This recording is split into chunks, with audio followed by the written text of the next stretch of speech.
weather outside, but we'll welcome folks as they come in. So welcome to the Supportive Housing Services Tri-County Planning Body meeting, May 8th, 2024. Meeting's on, right, Malia? And we'll start recording. This meeting is being recorded. I'm going to start with just some housekeeping. Recording in progress. Thank you.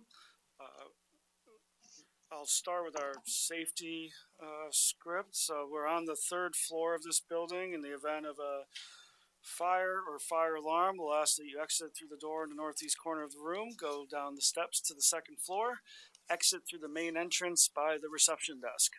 And we will not meet in the courtyard. I believe we will meet across the street at the convention center. Correct? Convention Center, I believe. In the event of a medical or fire emergency, please call 911, notify staff at the front desk. The nearest defibrillator is mounted on the steps leading from the reception desk down to Grand Avenue. And actually, I saw it as I was coming in today for first time I noticed. There's also a fire extinguisher located in the corridor along the side of the dais just behind the wall. So just as a couple other pieces, I'll ask folks to stay off your mic when you're not speaking. For folks in the room, you click your button when it's red, it's live and hot, and we'll other people will be able to hear you. You can either use raise hands, cards up to get in the queue. We've all been doing this well and functioning in our meetings over time. And then we do encourage folks to use their cameras if you're not in the room, particularly for the benefit of our public audience. So if we can go to the next, do we have a slide for the agenda? Yes. So we will move through, as we do, we create space for public comment. I know we got some heads up that we'll have some folks here today to provide some public comment. If you are providing public comment, I believe we have the blue sign up cards in the back of the room. If you could complete one of those, that would be great. We'll call you up in the order we receive them. We also create space at every one of our meetings for conflict of interest. I think we got a briefing and talked about that practice at one of our last meetings, so we'll create some time for that. Staff updates, and then the bulk and most substantive part of our agenda today will be an update and information sharing on coordinated entry and the progress of the work that's been unfolding. We will close by 6 o'clock. Any questions about the agenda? Okay, if I could pass it to our chair, Ebony Brown, for our meeting summary. Actually, I don't think we can adopt it. Do we have quorum? 1, 2, 3, 5. Do we have quorum? Can somebody help me? I don't know what the numbers are. So there's 4 online. We have how many? We have Nicole, Yvette, Zoe, Chair Vega Peterson, Chair Harrington.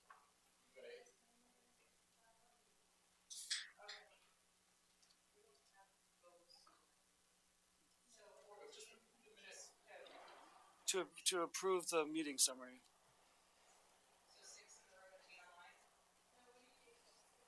Yes, so we established quorum. Thank you. Sorry, that was an adventure. Chair, please. Motion to approve April's. Was that April this month? Okay, April. So hands up or an aye. Some indication for approval. Is there any edits?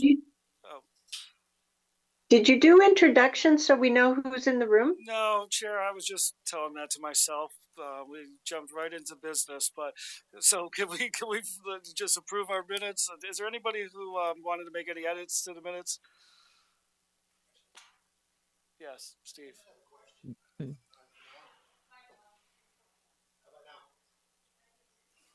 you hear me? Good. I think last meeting we had the director of the community warehouse come. And I'm not sure what we do when people come and testify. I mean, maybe she's looking for, I don't know, this is a question. I think she said 2 of the 3 counties already contract with them. And then the question is, does it make sense to do, 1 contract for 3? Or, I'm wondering why she comes here versus go through all three counties. Uh, So I'm looking for a follow. Well, I would say I think she is going to all three Okay. counties from Community Warehouse and advocating for the position. As I generally state with our public comment period, it's a chance for the public to provide input, and it's really the responsibility of the folks around the table to incorporate that input, whereas you all see fit. So I think that's the short answer, Steve. Liam, would you add anything? Okay. And thank you, Chair Harrington, for reminding that we actually should have some sort of relational connection to each other, at least by name, and make sure the public knows who's in the room. So let's go around and do introductions. I'll start on screen in the order that I see. Yvette? Mm. Hi, everyone. I'm Yvette Hernandez, and I work for Home Forward. We do receive SHS funds, but I participate as a community member, volunteer. Thank you. Thank you, Yvette. Nicole? Good afternoon, everyone. I'm Nicole Larson, she, her. I am a city liaison for Imago Dei Community and a licensed clinical social worker. Thank you, Nicole. Chair Vega Peterson? Good afternoon, everyone. I'm Jessica Vega Peterson. I hear her pronouns. I'm the chair. Thank you. Chair Harrington? Good afternoon, everyone. I'm Catherine Harrington, Chair of the Washington County Board of Commissioners. I use she, her pronouns. Thank you, Chair. Zoe? Hello, my name is Zoila Copiano, she, ella. I am the Housing Director for Community Action in Washington County, and we are recipients of SHS funding. Thank you, Zoe. Mindy? Hi, I'm Mindy Statlander. I use she, her pronouns. I'm the CEO of Health Share of Oregon. Thank you. Kanoi? Afternoon, Kanoi Eggleston, she, her pronouns in the Joint Office in Multnomah County. Vahid? Good afternoon, Vahid Brown. I use he, him pronouns, housing and community development in Clackamas County. Great, thank you all. Let's go into the room. Monta? Monta Knudsen, he, him pronouns. Ebony? Ebony Brown, she, her pronouns, and chair for one meeting only. So let's embrace every minute of it. Liam? Liam Frost, he, him, his pronouns, Deputy Director of Metro Housing, and I am filling in for Valeria McWilliams this evening. Thank you. Nicole? Hey folks, Nicole Sting, she, her pronouns with Washington County. Good to be here. Ariella? Hi all, Ariella Dolan, she, her pronouns. I'll be developing the meeting summary today. And Ben Duncan, he, him, your facilitator, counselor? Christine Lewis, pronouns like she and her, Metro Council District 2. Thank you. Steve? Steve Rudman, he, him pronouns. Mercedes? Mercedes Elizalde, she, her, Director of Advocacy at Latino Network. Latino Network does get SHS funds. Christina? Cristina Palacios, she, her pronouns. I'm with Housing Oregon and I'm the membership director.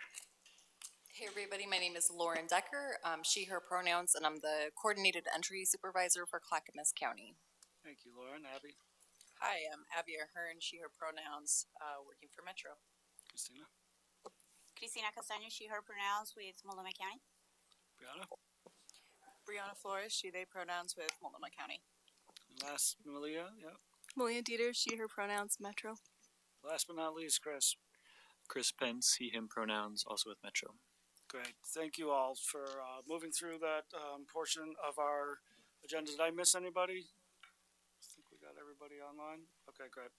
So let's move into our public comment section. I'll call you up. So Ethan, was there Ethan? Yep, join us at the table. So again, you'll have 3 minutes to speak. It's not a chance for the folks to deliberate your conversation, but as I said earlier, a chance for this group to take any input you provide and include it as they see applicable. So, floor is yours. It's hard to see it. Just press it and then talk into it, and we'll tell you if it's live. Hello, hello. Oh, yeah, so there you are. Well, thank you for the opportunity, everybody, for having me. I'm not quite familiar with the formalities of treating everyone as council chair and so on and so forth, but I just want to say I greatly appreciate you guys having me and hearing what I have to say. Good afternoon, everybody. My name is Ethan Loomis, and I'm a student at Portland State University who is studying homelessness. I stand before you today, actually I sit before you today, as a man who has lived his entire life amongst the low-income communities found in Hazelwood neighborhood of Southeast Portland. Furthermore, I'm also a man who has experienced homelessness. Throughout my life, I've watched as hardworking families have lost their homes, and after losing my own, I lost hope. With this planning board and the SHS program, however, we can make a lot of changes for those who are struggling as I was. And so I come before you with a request. As a newcomer to researching homelessness and its solutions, I'm curious about this committee's oversight, particularly regarding how counties and service providers choose landlords. The committee charter states that the TCPB's ongoing role will be to guide the investments of the RIF to support the counties and Metro in achieving SHS program alignment, coordination, and outcomes at a regional level. However, when I reflect on the regional landlord recruitment plan, I find that this oversight committee does not create the criteria that would be passed down. Given that you operate as the oversight and guidance for how the funding is being invested, does it not make sense to have this committee also make the selection criteria to select viable landlords that will receive said funding? These criteria are important because without them, we run the risk of working with landlords that discriminate against our people, and we run the risk of failing to achieve diversity in the recruitment process, resulting in a negative experience for our clientele. What I ask for is a change to be made to the landlord recruitment strategy that makes it so this oversight body creates the selection criteria that are then passed down so that Metro and the 3 counties do not have a back and forth of review with the TCPB and instead can operate with guidelines that, if they are adhered to, can guarantee funding for a landlord involved in the local implementation plans. Essentially, that's my piece. Thank you very much for your time. My group and I will follow up in writing. Yeah. Thank you very much for having me. Yeah, thank you, Ethan, for joining and telling your story and sharing your ideas. Appreciate it. I do believe we have one other member signed up. Sean, is Sean in the audience? Can we promote?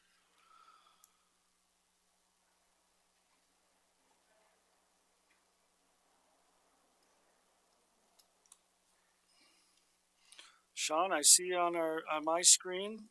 If you can come off mute, introduce yourself. You got 3 minutes. Welcome.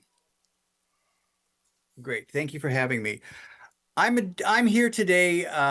My pronouns are he, him, and I am a volunteer council member of the HIV Services Ryan White Planning Council, which covers 6 counties, and we have about 3,300 clients. And housing is a very important element of basically our goal for improving the quality of life for those living with HIV and AIDS. And my issue that I really wanted to weigh in on, I've got experience being homeless and I'm currently housed, thank goodness. The issue is noise abatement, and that's multi-unit noise from neighbors, everyday sounds of living. And your planning body seeks to improve housing retention, eviction prevention, generally speaking, to preserve and protect disability assets through architectural capital.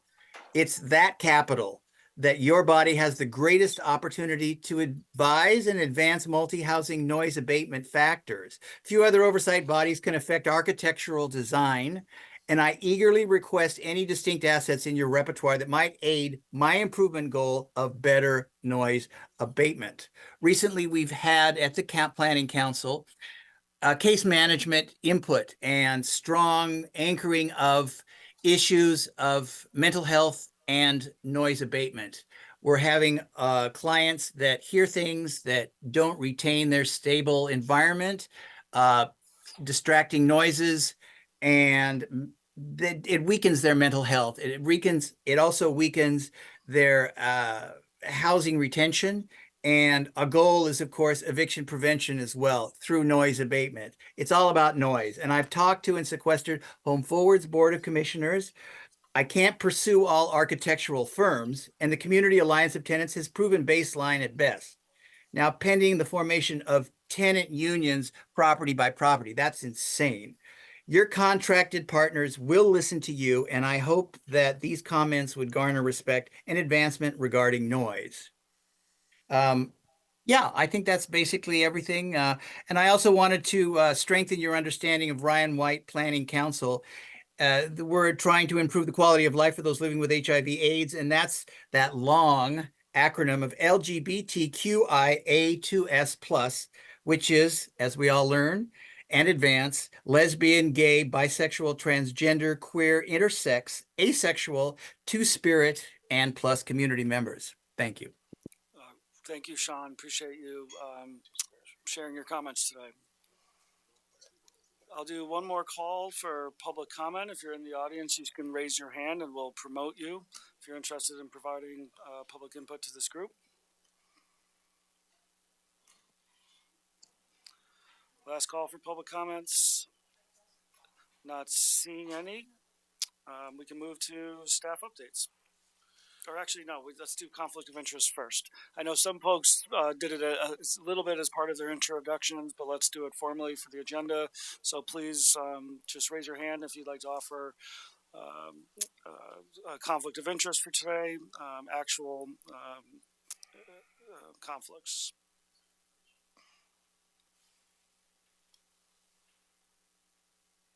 Okay, not seeing any. Let's move to staff updates. All right, seamless, Ben. That was pretty good. I'm going to provide two updates to the committee this evening. I'm filling in for Valeria, as I mentioned earlier. The two updates are related to recruitments and our co-chairs. So I'll begin with the co-chairs. Our staff engaged in a survey with you all, asked you to nominate either yourself or others for the new co-chairs. Our staff reviewed those nominations, had discussions and conversations with each of those folks. And after some consideration, staff recommended that Steve Rudman and Mercedes Elizalde be the next co-chairs. We consulted the Metro Council president. She affirmed that decision. And so here we are. Steve and Mercedes have accepted those positions. So, Yay! Do they have to give speeches or something? I don't think they have to say anything. I think they prefer not to. They'll lead by the strength of their examples. Well, congratulations, both of you. But I also think that it's a big milestone for us as a committee to have, two. I mean, you're all very well-respected community members, but having Steve and Mercedes move into these roles after Matt and Ebony, it just feels like we're really now hitting our stride in a different way. In terms of the longevity of this committee. So thank you, Mercedes, and Stephen. Thanks to everybody for participating in that process. We really appreciate it. Moving on to recruitments for vacancies. We currently have 3 vacancies. As you may or may not recall, the Metro Housing Department changed how we were recruiting for each of our 3 committees, the TCPB, the SHS Oversight Committee, and the Affordable Housing Bond Oversight Committee. We're using one recruitment as a rolling recruitment, so we'll always have a pool of candidates that we can visit with and then engage in a process with our county colleagues and our Metro Council. We're being somewhat aggressive and ambitious in trying to seat those vacancies by next TCPB meeting in June.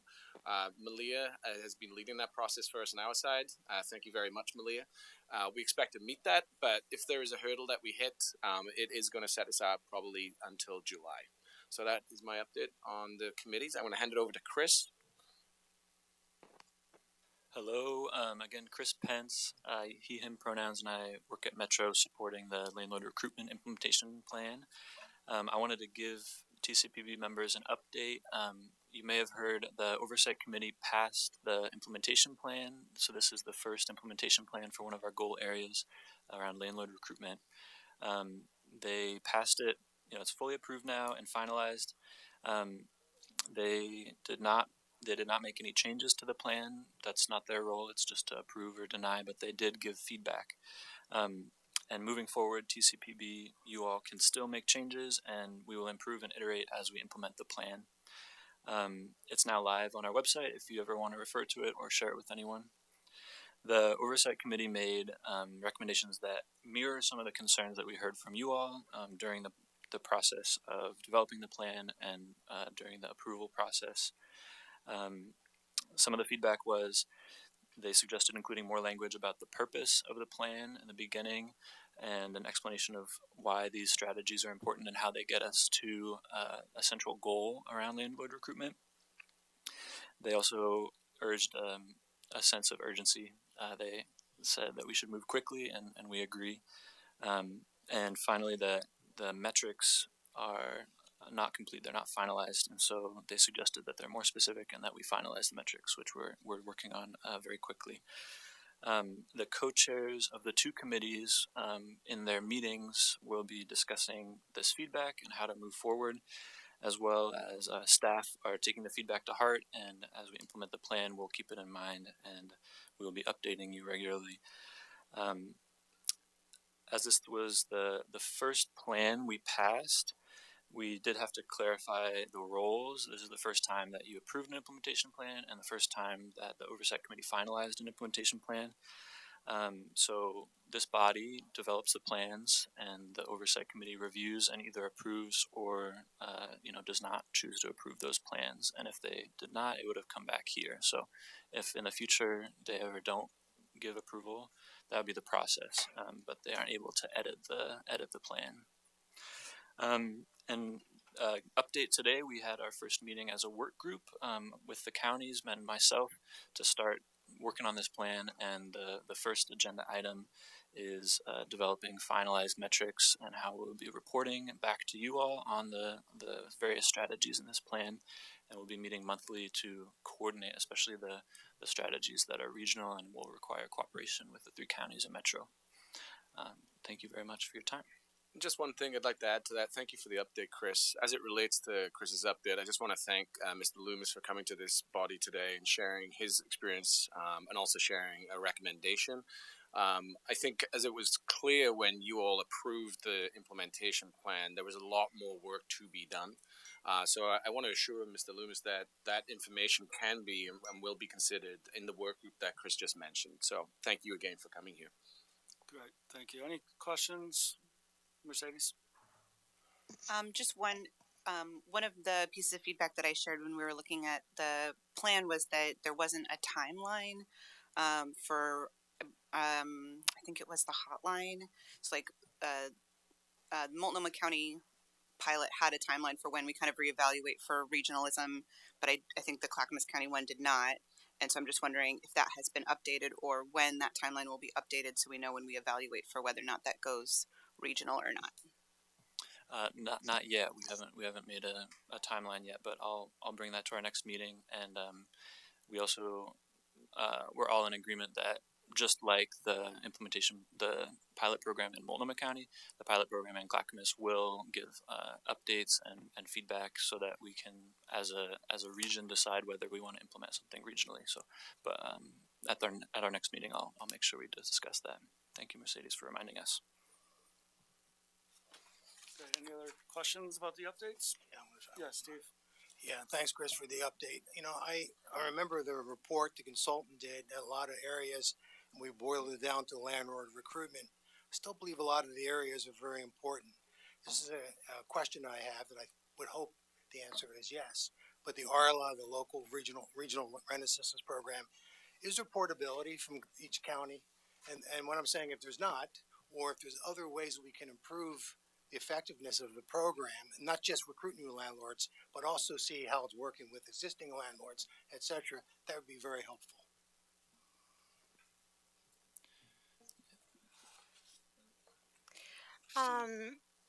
Yeah, I think it will be very important to do like a pilot where we hear from the landlords how it's working from them, because one thing is that we put a program out and we don't know if it's working for the other side until 2 years later. So it might be good to just do like a test run. That's helpful. Yeah, Chris. Yeah, thank you. Some of the metrics I think you're right should include for the communications for some of the programs that directly affect landlords and that they participate in. I think their feedback will be an important part of the metrics. And I hear, Christina, you and Steve saying very similar things there, that we should be not just looking at the experience of the participating tenant, but also the participating landlord. SHS has been up and running and ARLA has been up and running now for a while, that we do have participating landlords with whom we can engage. I would hope that Chris and his peers from the counties in this work group can consider that in both developing refining metrics. Great. Sorry, we're just experiencing some audio difficulties. And just, as has been named, there'll be opportunities for updates as the work unfolds and ongoing work to continue to strengthen. So that type of ask and input around the data and measuring success and the metrics that Chris was referencing is work ongoing. And not to just be redundant here, but I just want to acknowledge that the requests that you're making right now, Christina, and you're making, Steve, these are considerations that we will have to consider. I want you to know that this isn't just going out into thin air right now. Thank you, Liam. So before we move into the next part of our agenda, Sahan, welcome. Would you like to say hello? Hello, everybody. I knew that was It was great to see you all. Sahan McKelvey again, just happy to be here. Great, thank you. All right, let's move on. Abby, I think you're gonna open it up. Did we leave room for any county updates? Oh yes, county updates. Sorry, we have room, Nicole. Thanks, Abby. Yes, folks know I'm always happy to jump in and share some good news. And since our last meeting, we've had kind of two key updates. The first of which being an update really for our public housing authority side of the house, but excited to share the Opal Apartments have opened, providing senior housing for LGBTQA residents of Washington County. We're really excited to celebrate that new building and new opportunity. And then another celebration is occurring just in 2 days from now. We'll be celebrating the opening of Nueva Esperanza, which is a Vienna Star development in Hillsborough. So really great news. Both of those have vouchers that offer housing for folks at 30% of the area median income for around 20 to 40% of the units for each property. So incredibly exciting. We're working with our rehousers to get folks in line and ready to go for those new opportunities. Awesome, thank you, Nicole. Great job, Washington County. Christina? From NOMA, we do have great news. We have a new project that just opened, and it's called Powellhurst Place. It's in the southeast area of the city. That building has in total 65 units and will be we'll be supporting families and individuals. So we expect to have at least 6 of the units for families, 12 of the units for permanent supporting housing. The provider for those units is going to be Norway's Housing Alternative in partnership with NARA. So it's exciting to see families and individuals moving in this building and getting the support they need. Another exciting or important update would be the study that came from the PSU. From the HRAC group. They did an alternative shelter evaluation report. Pretty interesting because they found basically they wanted to review how smaller shelters impact homeless individuals in accessing housing opportunities and how that could really support their pathway to housing at some point. And they basically came to the conclusion that small shelters lead to better experiences and outcomes in general, and it's more effective in terms of scale up than larger shelter opportunities. That without saying that obviously larger shelters still work and are a good option, but it's very exciting hearing from a place like PSU and the HRAC that smaller shelters are a great option, especially for BIPOC communities. Awesome, thank you. And Vahid, I see your comment, no updates for today. Now we can pass it. Abby, please. Great, thanks. This is a new mic, so I'm not sure how it works. Hi, everyone. It's working. Welcome. Today we're going to talk about coordinated entry. So I'll reintroduce myself. I'm Abby Ahern. I use she, her pronouns. I'm a senior housing policy analyst here at Metro. And coordinated entry is one of the goals I'm focused on this team. Just a little tiny bit more about me. Before I came to Metro, I worked as the Continuum of Care lead for Clackamas County, so I had a hand in developing the coordinated entry system there. That's part of why they picked me for this goal area. So just to review, next slide. The TCPB, as you know,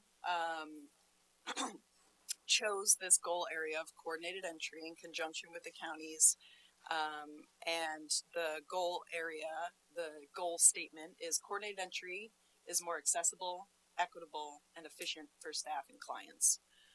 Under that, you all had recommendations under that goal to map the unique challenges and successes of each of the 3 coordinated entry systems, to assess opportunities to create connectivity among the 3 coordinated entry systems to improve the equitable access and work towards regionalizing some tools within coordinated entry, and then finally explore opportunities for co-enrollment with other systems. So next slide. So today we'll be providing a coordinated entry update.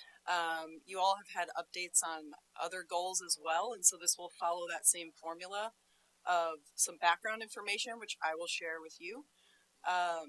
Some information from each of the 3 counties about how their local coordinated entry systems work. And then we'll hear from our consultant Homebase to talk about the work we've been doing and our next steps. Certainly plenty of time for questions along the way.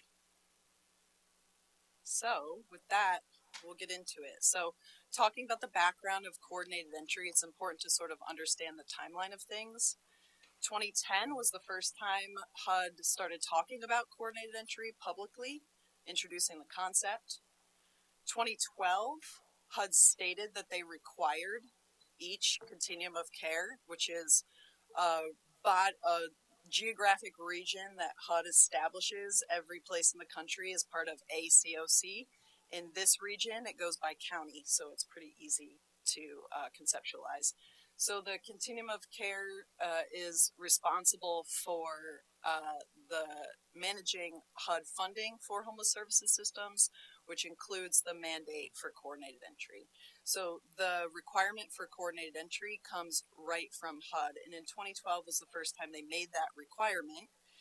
It's important to note that coordinated entry is and continues to be an unfunded mandate from HUD, meaning it's a massive system change requirement with no additional funding in order to implement it county by county, COC by COC. The only way counties could use HUD funding to pay for it was to pull from other existing HUD-funded programs within their county and what we call reallocate those funds to coordinated entry. So that was very challenging. Counties have done what they can to fund it at that time, but it was very challenging. So between 2012 and 2017, HUD provided no real guidance on what the coordinated entry system must look like. Essentially, HUD didn't know what they wanted it to look like. They wanted communities to go out there, try different things, and they wanted to learn from those different things as they established their rules and guidelines. So that was very challenging for each community as they were trying to create something as a concept that had very few concrete examples to borrow from. So as a result, all the continuums of care across the country developed different coordinated entry systems. They were all based on their current service systems, their structure, the resources they had in that county, what their provider community looked like. It all really depended on what you had existing in your community for how you structure your coordinated entry system. So the result locally is the same, that all our 3 counties in the metro region all have different coordinated entry systems. So then so the other thing to keep in mind is that as part of continuums of care, HUD requires each local continuum of care to have their own governing body that helps make decisions about their continuum of care funding and what agencies get funded, but also helps make core and key decisions around the way coordinated entry plays out in the community. So that's really important. We'll come back to that a few times in this presentation. Those governing bodies look slightly different in each county. Some have a coordinated entry subcommittee as part of their continuum of care committee. The continuum of care committee itself is the body that makes decisions about coordinated entry. So it's a little different in the 3 counties, but all have that governing body. So part of the result of that and part of the things we need to consider as we think about all the players in this goal area is doing this work carefully with a lot of consideration, not going and getting approval from bodies and then backing up and changing things and getting more approval. We have to be really deliberate and careful and considerate. The coordinated entry system is really at the core of the housing services system, and if you make a big shift to it quickly, it can really throw off a lot of things. So we have to be very careful and deliberate about the way we do this, and that is going to take time to go through all the appropriate steps. All right. So fortunately or unfortunately, it's not just TCPB that gets to make the call on how we move forward with this goal area, though obviously there's a lot of input here. Okay, so across 2014 and 2017, 2014 through 2017 is when the counties developed their coordinated entries. Took a long time to establish in each county. I know, for example, in Clackamas County, I think it was 3 years before we launched from when we started working on it. And so that's why there's such a range of time there. Counties really spent a chunk of time working on this. And then in 2017 was the first time HUD required coordinated entry reporting, which meant they needed to put some requirements around coordinated entry rather than just very broad philosophies. And so in June 2017 was the first time HUD put out detailed guidance on how your coordinated entry system should look and what elements it should have. Note that that is after the date that they required that a coordinated entry is in place. So that's challenging. And then in 2018, starting in 2018, counties, of the 3 metro counties, the counties started looking into Built for Zero, signing up for Built for Zero. I'll talk about what Built for Zero is in a little bit, but just so you understand how the timeline went. And then when the pandemic happened, it really caused a lot of shifting of focus and pulling away from anything that wasn't like saving people's lives from the pandemic. And so a lot of that work went on hold. Fast forward to when the SHS measure passed and started allocating funds to the counties, and all 3 counties have really stepped up with funding their coordinated entry system, with hiring staff to be able to have the capacity to really move on Built for Zero initiatives. And so, as we all know, this is a game changer for everything, but especially for coordinated entry, which again was never funded in the past. So counties have really stepped up their support of that system and funding it since the measure passed. All right, next slide. So now we're going to talk about what coordinated entry is, just to get a base understanding so no one's sort of left out there wondering. So coordinated entry is the process through which people move from homelessness into housing services programs. We've got this nice little graphic. I think it describes it well. You have sort of the chaos of a whole bunch of people looking for services, having to go through a maze to hopefully get the one available slot. In the first picture, the second picture, the idea is that anyone can access through the access point, and then folks are screened, prioritized, and referred to housing services that meet their needs as an individual.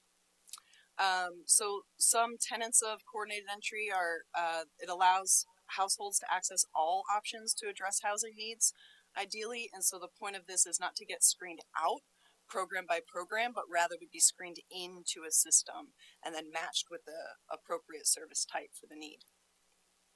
The most intensive interventions are prioritized for those with the highest needs. When you're developing essentially triage system in a system of scarcity, that is the main goal, is to prioritize based on highest needs. And that's what coordinated entry was originally set up to do. Next slide.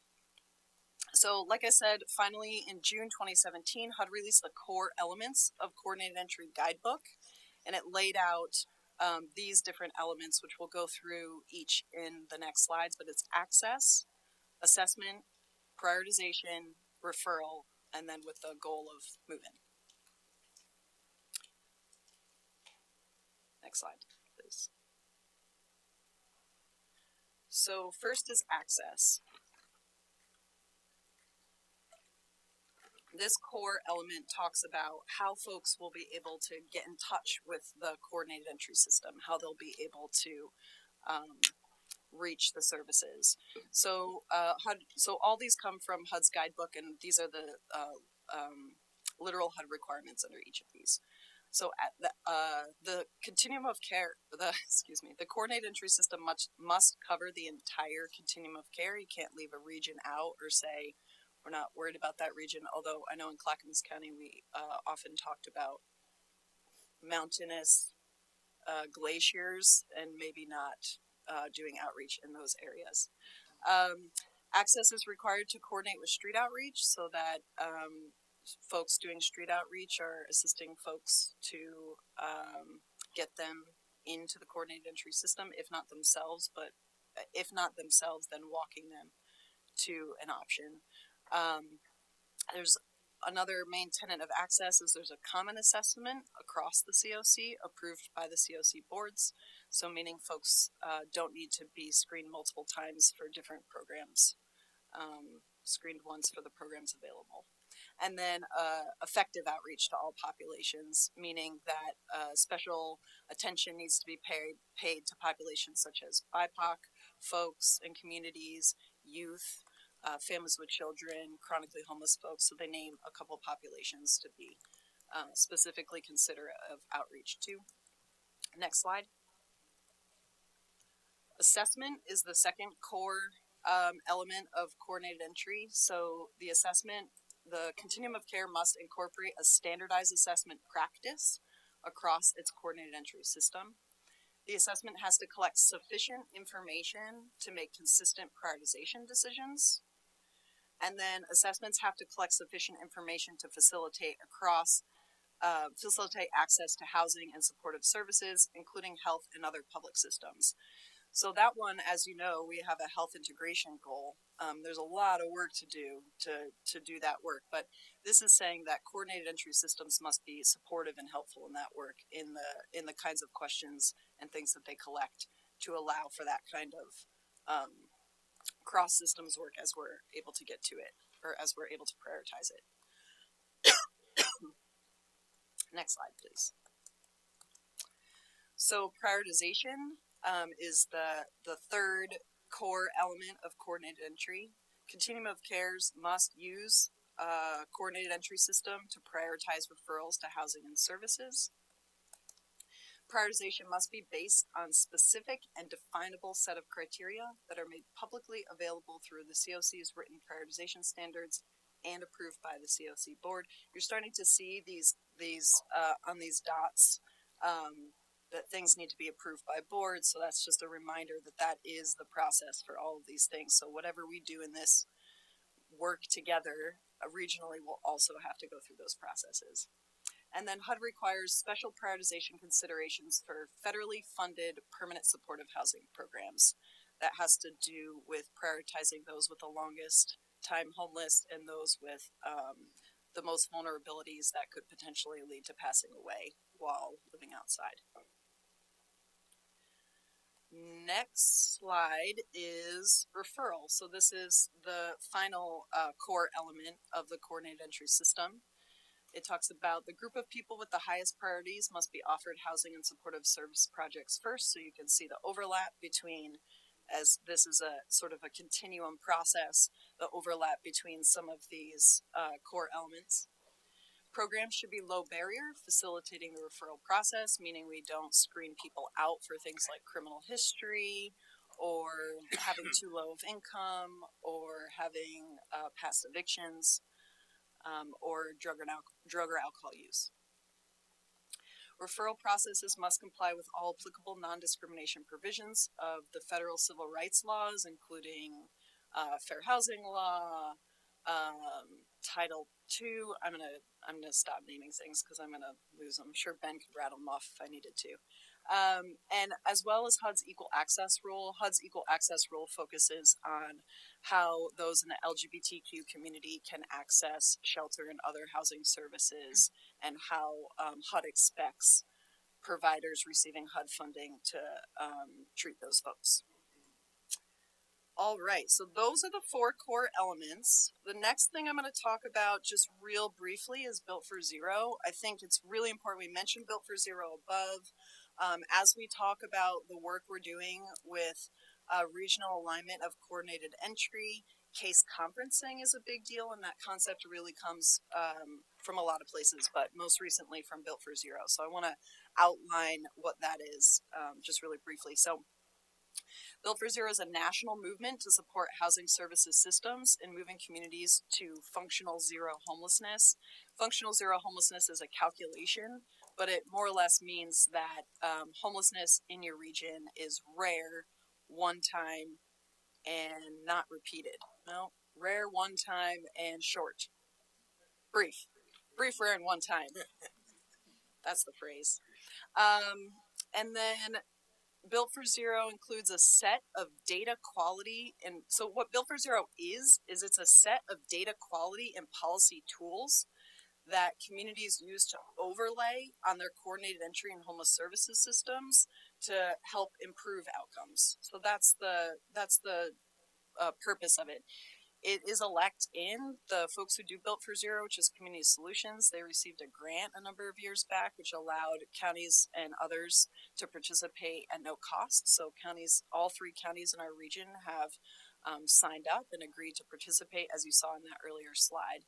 All 3 jurisdictions meet regularly, meaning monthly, to share ideas about their Built for Zero implementations, get ideas from each other, share tools, talk about what's working or not in their communities. That's separate from this regional alignment work that's been going on since before the regional alignment work started, because the counties are genuinely interested in working together and learning from each other. Next slide. So I just want to define case conferencing as we're talking about it in this realm. Case conferencing is a term that's used to mean a lot of different things across the social services field and healthcare fields. What we're talking about here is case conferencing in the realm of moving people from homelessness to housing through the coordinated entry system. So it's pretty specific. Case conferencing, the most relevant information you can discuss about a client is the actions you're taking to move them to the next step. So when we're talking about case conferencing here, it's a very time-consuming process. You have to meet pretty often, in most cases weekly. It takes a lot of buy-in from the community, because you're having your partners across the housing realm in a really nice case conferencing setup. You have cross systems partners, so health partners or criminal justice partners or education system partners. And so folks are coming together to talk about what they know about an individual to move them to the next step. So it utilizes the by name list, which many of you have heard of, which is literally a list by name of everyone known to be experiencing homelessness. And at case conferencing, you essentially move through that list and try to move people on to the next step. The main steps being assessment, prioritization, referral, and move-in. I know those aren't the pillars we skipped access. Sometimes people do case conferencing in order to move people to be able to access the system, but I'm happy to say most systems are beyond needing case conferencing to get to access. So communities use case conferencing at different points in the process, and you might see this as you hear from each of the counties. Some counties are using it primarily to move from assessment to prioritization, although that's pretty rare. Most counties are using it to move from prioritization, so a prioritized by name list, to referral of like who's moving into programs. And then others are using case conferencing to take those who have been referred to programs and move them into, follow them as they move in. There's also another example where folks are using case conferencing to help once the match has been made with a program to ensure that that match is followed up on, that person doesn't fall through the cracks after the referral before the provider picks them up and begins serving them. So often in case conferencing, we're talking about things that were done last week to move someone along the process, actions that are planned for the next week to move someone along in the process. And what's really cool about case conferencing is as you move individuals through, you really learn a lot about your system, about individuals, and about the way you can sort of adjust things to make it a more pleasant experience for the person seeking services. So I'll pause for the end of the background section and see if we have questions. I see Steve already put his hand up. Yeah, it's just maybe it's a dumb question, but the case conferencing, is that all done by the county staff or some of the contracted community-based organizations involved in this as well? That's a good question. I am uncertain, so I will leave that one to the county folks. Do you want to make a note, county folks, as you do your presentations, to note who runs your case conferencing? Is that okay? I don't know who's online. Okay, thanks, Steve. Let's go, Christina, and then Mercedes. I have two questions. If we were to approve and the board were to approve this, what is the timeline to get it running? Because we waited 14 years. So do you have, if it is approved, how ready is the program to start being on the ground? That's one question. Okay. And then the second thing is, you were mentioning how on this prioritization, I have a hard time with that one because I work a lot with immigrants and refugees during the pandemic. And what was happening is that they were not considered to be too poor to get into housing because a lot of times they live in with family members, and the income, like they were asked for the household income, and it was hard for them to prove that sometimes they had no income because they were living with family members. Thank you. Yeah, thanks for those questions. I think the first question, when will this program be running? These programs are running. They've been running for years and years in each of the counties. Each county has a coordinated entry system that functions, that has a whole, like I said, governing board that is behind it, has whole staff supporting it. So each we're not starting coordinated entry, as you know, but I want to make sure we say that out loud. We're not starting coordinated entry. What we're looking at here is an opportunity to see the coordinated entry systems at all three counties, look at what we can do to make it easier for individuals looking for services and for service providers participating in coordinated entry in the various counties to engage in a more consistent way. So we're looking, what this work is not about each county's coordinated entry system. This work here with the TCPB is about regional connections between the three coordinated entry systems. So if we were to approve, because I worked during the pandemic, and I know many community members were sent from place to place, from county to county to county. So if we're changing that.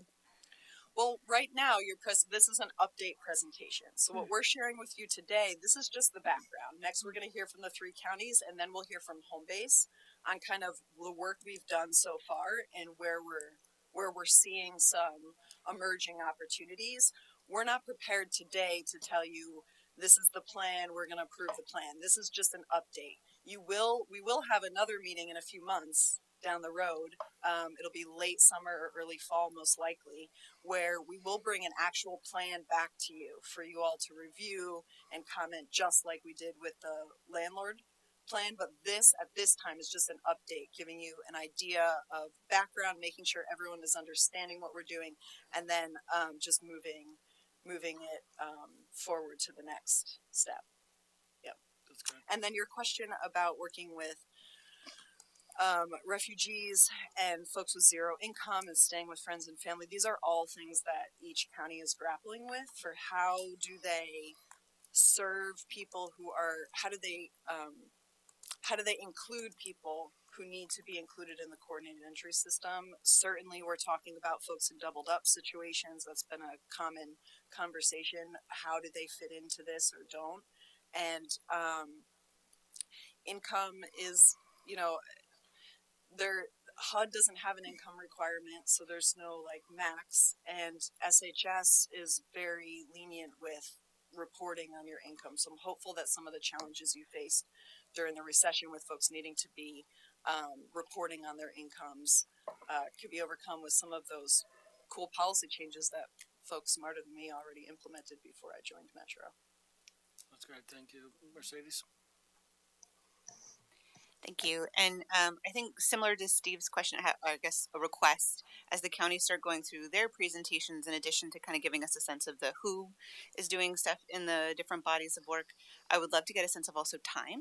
So like when you talk about your assessment tool, like is it meant to be done in 15 minutes or 3 hours, or like what's our range? You know, once someone's prioritized for services, you know, how long does that referral take? A week, 6 weeks, 3 years, right? Just so we can have a sense of scale, especially when since we're looking for kind of comparisons and differences, it would be great to kind of see that a little bit from the client's perspective on the timeline, as well as a little bit of the who as we start going through the steps, because the slides are really great. And so just adding that layer would be awesome wherever you can. I know I'm asking this now and you've already prepared your statements. So wherever you can add that element would be appreciated. Yeah, and we can also circle back to that question at the end of the counties if you didn't get the information. I also just really want to be clear that we are going to hear from the counties. We're going to hear some differences in the way they run their system. That's true of every coordinated entry system across the country has differences. What we're really looking at here is ways to align regionally rather than digging into the similarities or differences between the systems in each county. I know that's part of that is figuring out alignment, but that's really our focus here is where we can connect them. Okay. And Abby, I know we're going to move to the hearing from the counties. You had mentioned the CAC boards. Like, how are they engaged in the conversation? Right, because doesn't each county have a board? So yes. I think as this group, like having some understanding for TCPB about the authorities, I think you had kind of talked about. It's not just us having this conversation. Could you give a little bit of description to that? Yeah. So, like I said, each county, each continuum of care is required to have a continuum of care board. They make decisions about the homeless services system and more specifically about the coordinated entry system, which is a direct mandate from HUD. When I was I don't want to speak too much for the counties, but just that they generally meet monthly. Counties, because of all the changes that happened when SHS joined the scene, I think all 3 counties have shifted and reevaluated the way they work with their boards, and sometimes have welcome new members to make sure that they're meeting, for example, the SHS goal of BIPOC representation on their board. And so there's been a lot of shifts, but essentially nothing can change in the coordinated entry system until the board agrees to it. So I'm not sure how that will shake out. We haven't gotten to implementation planning yet, so we're not there yet. But I would imagine there will be both touch points with those boards as the implementation plans are developed, so they're aware of what's potentially coming. And then I would also imagine that within implementation plans, there will be steps that include board approval, board review, board feedback. That's all. Just making sure this group understands kind of that intersection with Thank the you regional for work. Let's go to Han, and then we'll shift to the county's presentation. Great. Thanks. Thank you, Ben, and thank you, Abby. I was going to wait for this comment until after we heard from the counties and home base, but just the conversation about the different boards and jurisdictions and how that works, I just want to throw this out now, that every good reason and every barrier that we had implementing coordinated access within our COCs exists for us to create a more regionalized approach to coordinated access across the board.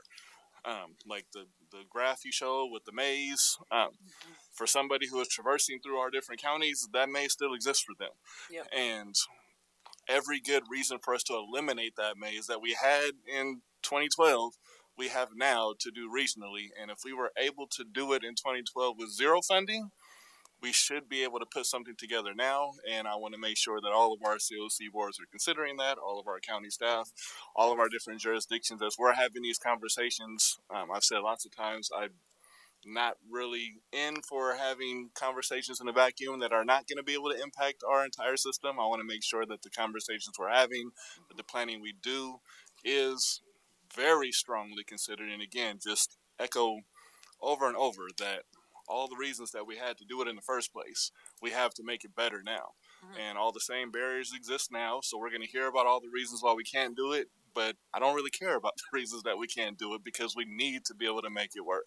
Our world gets smaller every day, and the people that are living in that smaller world are living throughout our region, and we can't have them looking at this is a maze that I can't navigate, and I have to fill out multiple, like Multnomah County, we have 4 different coordinated access systems. I don't know how many systems are in the other counties, but if I'm someone who's navigating multiple counties, then I've got a maze. I've got a whole bunch of steps and barriers that don't make it easy for me, and we need to try to make it as easy as we can. Good, thanks, Simon. Yeah, thanks, Ahan. I'll just say that you know, we're not here to say what we can't do. We're here to talk about the steps that we see that are opportunities to consider for regionalization. With the goal has always been, the core of the conversation is always about the person looking for services. What is their experience? Secondarily, what is the service provider's experience, especially those who serve various counties? And so that is the vantage point that we're coming from. That's what we're trying to solve for. And so we're hoping that that the things that we present today resonate with you in that realm. But I'm sure we'll hear from you either way. That's good. So let's move to Mindy. I see you. I'll call you first when we get to the next section. Is that okay? I don't know if Mindy, you heard me. So let's hear from the counties, but you'll be first in the queue. All right, we're shifting. Abby, are you still leading this? Sure. Yes. Yeah. Thanks. All right. So now we're going to hear from each county and how they do their system. Again, with an eye to regionalization. And we'll start with Lauren Decker from Clackamas County.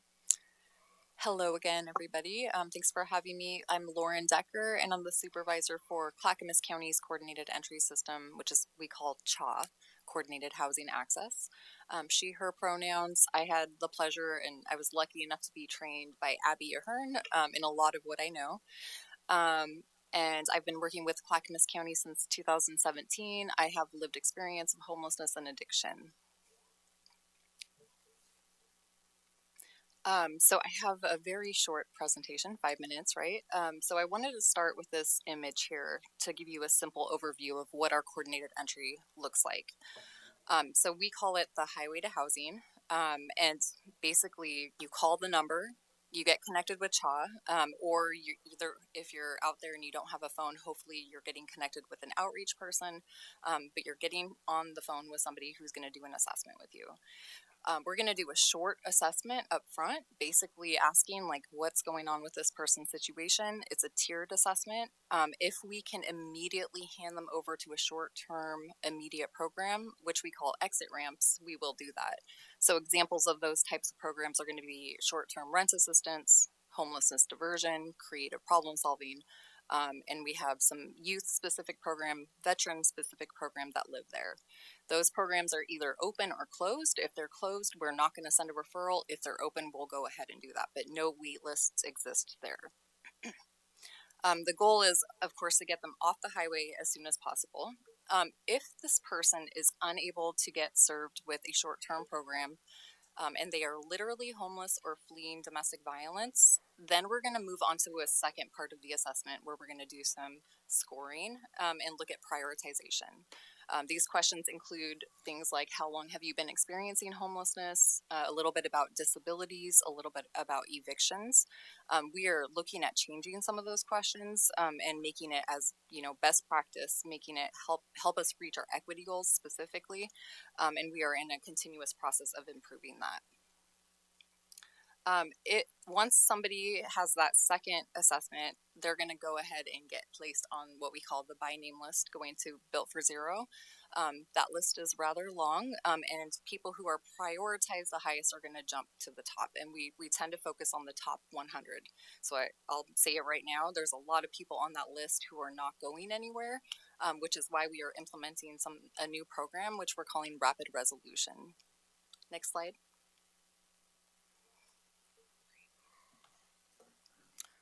Okay, so this slide, I'm trying to show the different phases as if you're a client, these are the points that you're potentially going to touch here. So access.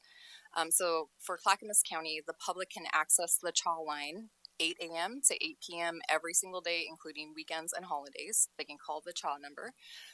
We also have outreach who are hopefully finding the folks who don't know this information. And we have a day center, the Father's Heart in Oregon City, who they will see walk-ins regularly, and they have designated CHA people there. We are getting about 500 calls a week on the CHA line. So that's not like necessarily people who are experiencing homelessness, but it's people who are afraid they're going to experience homelessness and people who are looking for help with their rent.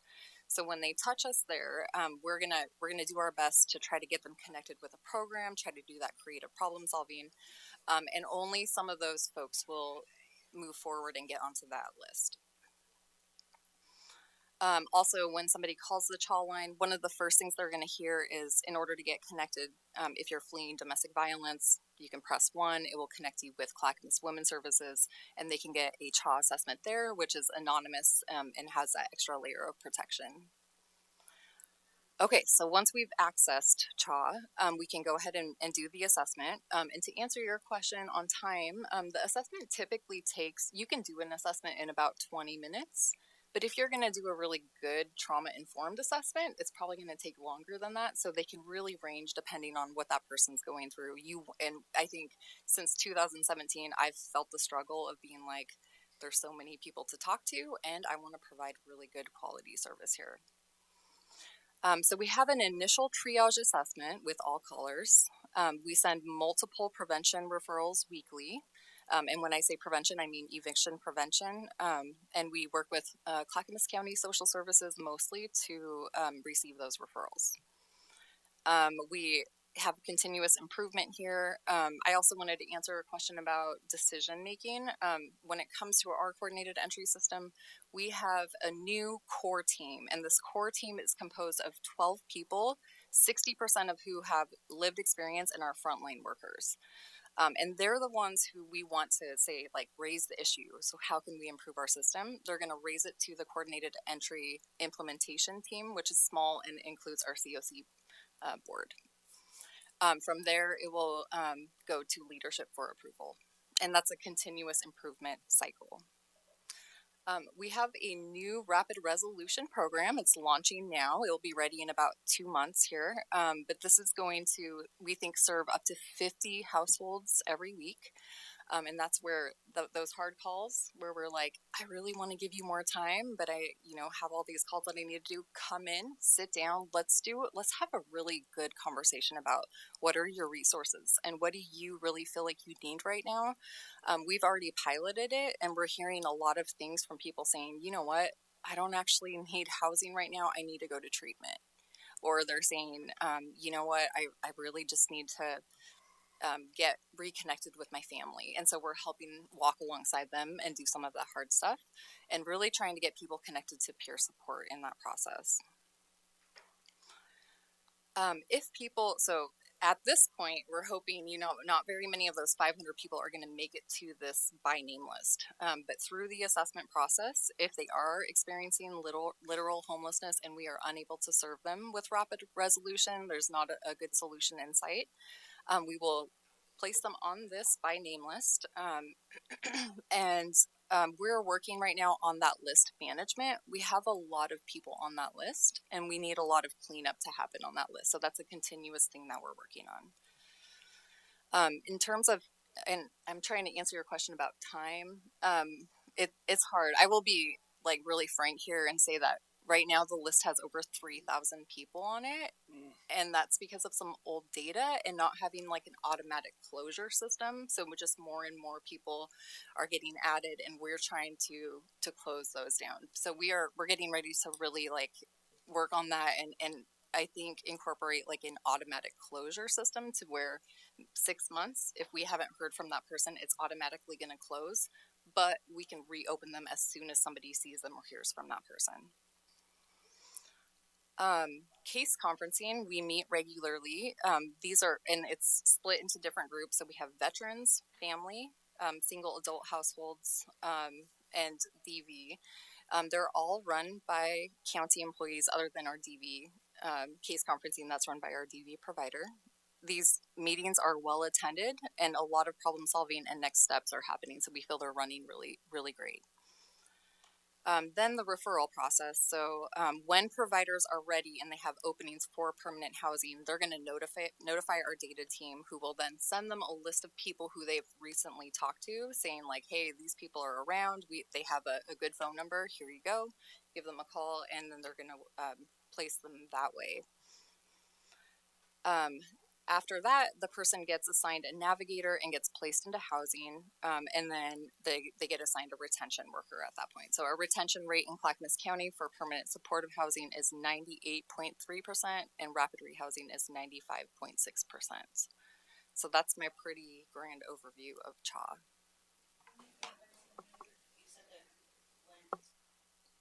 Sorry, just I didn't clarify the question. You said that when somebody, when a unit is open, the provider calls the person, but then you said they're assigned a navigator. So what does the navigator do if the provider is already reaching out to them? Sorry, they're assigned a navigator at that point. Yes, thanks for clarifying. Thanks, Mercedes. Thanks, Lauren. The slides are bizarrely. Oh, sorry. Go ahead. Yeah, just one question on the by name list. We know that high priority folks are always going to be pushed up to the top. How do you all address the medium or low priority folks if they can never make it to the top because there's always higher acuity people? Yeah, that's a huge concern, and we're hoping that that can be one of our main focus with the new rapid resolution program. The hope is that we can really start working with folks there, and I think we also hope that we can hire a engagement specialist, people who are designated to just like stay in touch with people on that by name list. Thanks, Lauren. The slides are not in alphabetical order, but we're just going to go rogue here and pass it to Washington County next with Catherine Gallion. Hi, everyone. I'm here online. My name is Catherine Gallion. I use she, her pronouns. I'm a program manager here in the Department of Housing Services. And I'm pinch hitting tonight for Kisa Kwanbeck, who is our coordinated entry program coordinator. And there are some other experts on how our coordinated entry system works in the room that I may lean into for some of the questions. So to start our coordinated entry system, we call it coordinated Community Connect. So Kisa likes to use the analogy of Kleenex. So tissue is the generic and Kleenex is the store brand. So Community Connect is our brand name for our coordinated entry. And the way that our system works locally, Washington County manages all of our policies. We are the COC lead, so we work with the COC board to make sure that the policies are in line with the HUD requirements and meet the needs of our community. And then we provide the contracts to all of the service providers who become access points for what we call our phase one assessments. So we manage all of the agencies and staff individuals provide the training for them to become phase one assessors. And then we coordinate with the housing and shelter programs to meet the referral needs. And then we contract with Community Action to manage the day-to-day operations of our coordinated entry system. So they staff our primary phone line. They complete phase one assessments with folks who call in, and then they also provide the kind of technical service of matching people to housing and shelter resources based on our prioritization. Next slide. So how our process works as an overview is a participant visits any one of our access points. We utilize kind of a no wrong door process. Wherever someone goes, they get the same assessment. The staff that they're interacting with would be identifying housing instability. This is where any diversionary work would come in, a referral to eviction prevention or problem solving, family reunification. We also have a very similar short-term solutions programs, what was described by Clackamas County. And then the staff would complete assessments for all eligible participants, folks who need more need a housing program. Those assessments are all entered into the HMIS system, and then prioritized based on our prioritization criteria, which we'll get into in a moment. And then they're matched to housing resources based on eligibility and their prioritization status. And through this process, households can get matched to rapid rehousing, our SHS funded rapid rehousing, COC funded rapid rehousing, HCMS, Shelter Plus Care, which is a permanent supportive housing program that's COC funded, and then our PSH, which we have both SHS and COC funded PSH programs. Next slide. So our initial intakes are called the phase 1 assessments. The phase 1 assessments are just questions that are necessary for all of the funders and used to match participants to help housing and shelter programs based on the criteria of the programs that are within our system. Those questions are all focused on housing history, current housing status, length of time, homeless, disabling conditions, and we use that initial assessment to identify folks who are experiencing chronic homelessness. Next slide. So who's eligible for access in Washington County? All of our programs have a filter for income being under 50% of area median income or experiencing homelessness at imminent risk of homelessness or fleeing domestic violence, and generally looking for folks who want to live in Washington County. And folks can get assessments through Community Connect, so walking into any of the community action buildings or by calling the phone line. We also contract with close to 40 housing and shelter providers, and folks can access assessments through all of them. We also have 9 teams of outreach workers that are geographically dispersed to make sure we hit that geographic coverage requirement.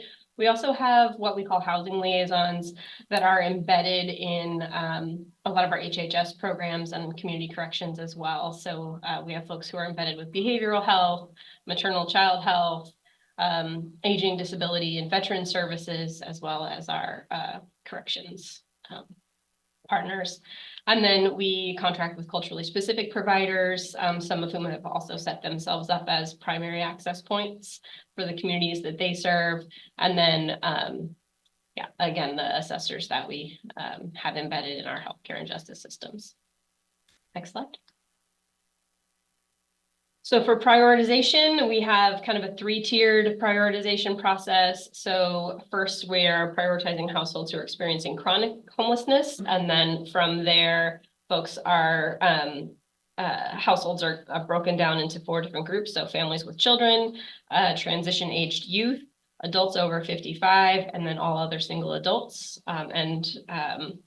The placement in a matching to a resource is kind of managed on the supply side. So some programs can only accept families, others can only accept transition-aged youth, and so on. And then each of these populations is prioritized within those subgroups by that length of time homeless, but it's all through the same coordinated entry. So what we find is some individuals shift back and forth between different household types, and so they would be re-prioritized based on their current household type. Next slide.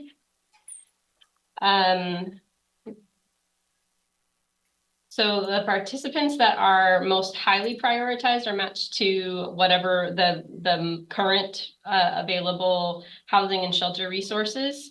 The Community Connect facilitates those referrals, so matches the participant to the provider, and then we use case conferencing spaces to provide collaboration around hard to locate or hard to engage populations.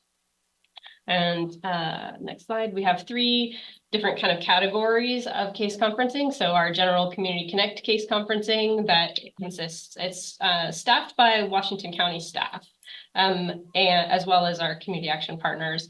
And then how all of the other housing providers, outreach providers, and shelter staff, they meet twice per month to look at the different prioritized groups and match them to housing programs or make sure that we're making those engagement connections. And the goal here is to reduce the length of time between when a household is identified or prioritized and that enrollment.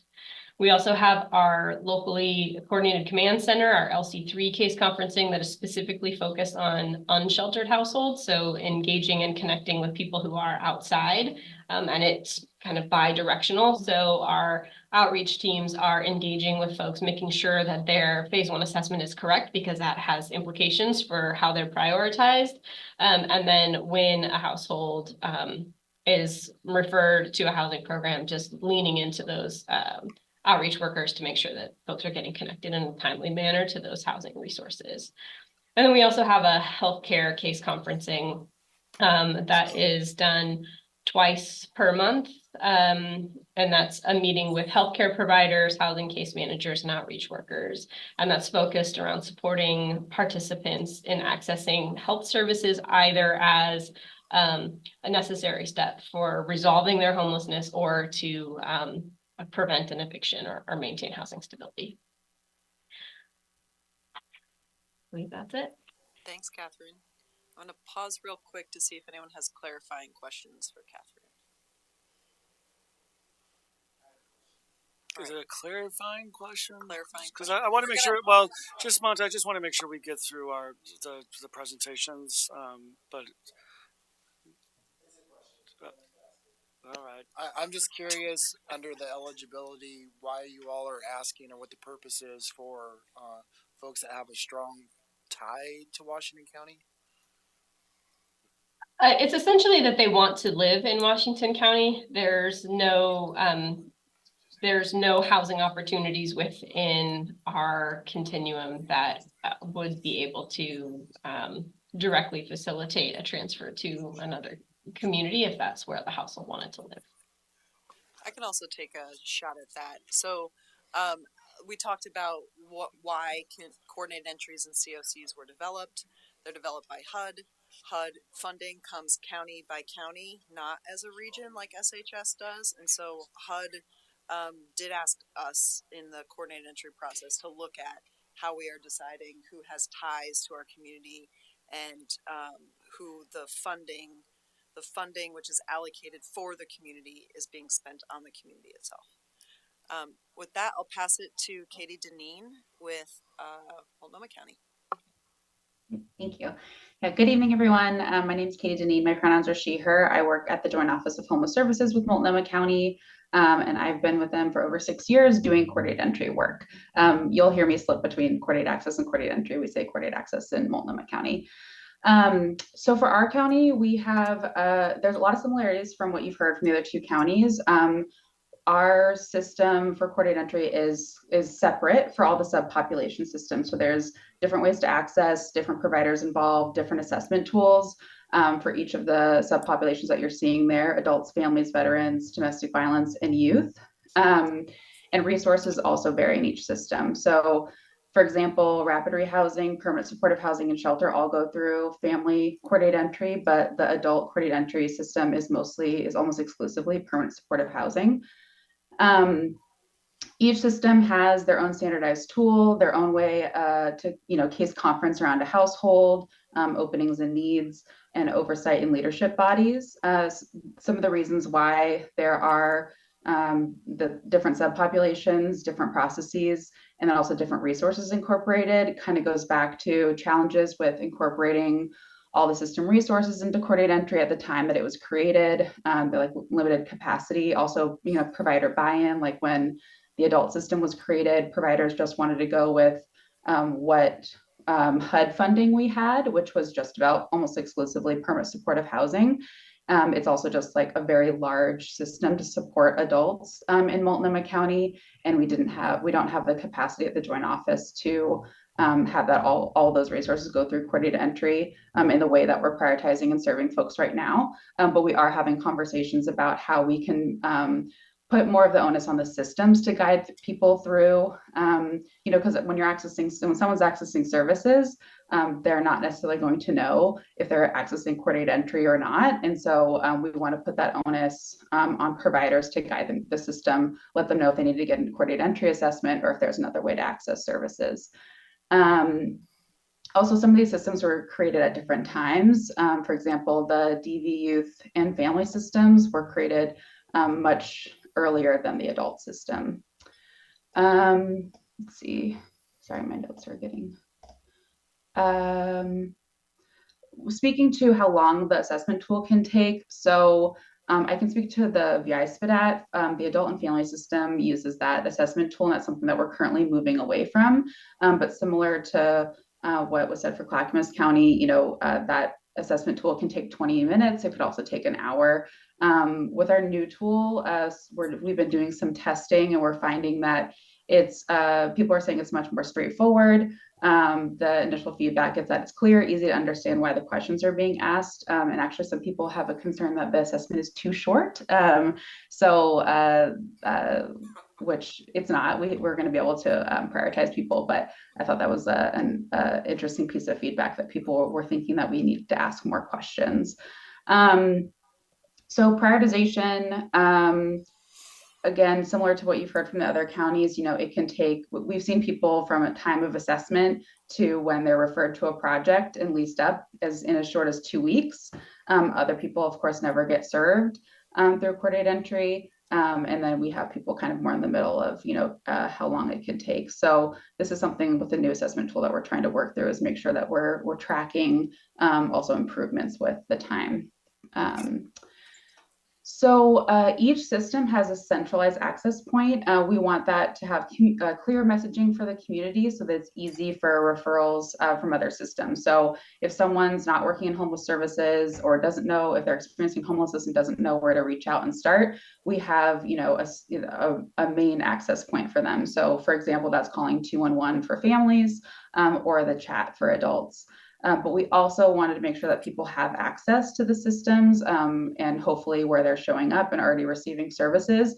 So while there is like a main line for people to call for each system, there's also decentralized access points. So we have dozens of trained assessors at the priority level. So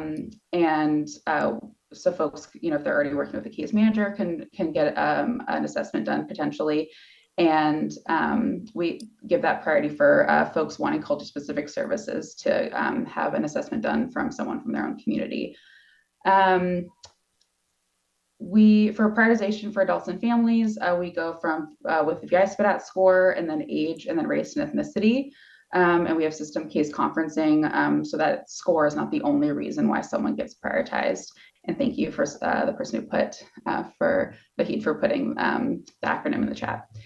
So yeah, vulnerability index service prioritization decision assistance tool. It's a mouthful. Similarly, as you heard in the other systems, their system supports prior to housing. So folks go from assessment to system navigation, barrier mitigation, and document readiness. They're assigned navigation workers to help them throughout the process. Sometimes that's an assigned worker if they don't have anyone else working with them, or it could be someone that they're already working with in the system, and our navigators can provide some technical assistance to that case manager or whoever to kind of let them know what documents are needed. For us in Multnomah County, most of our case conferencing spaces are facilitated by the county.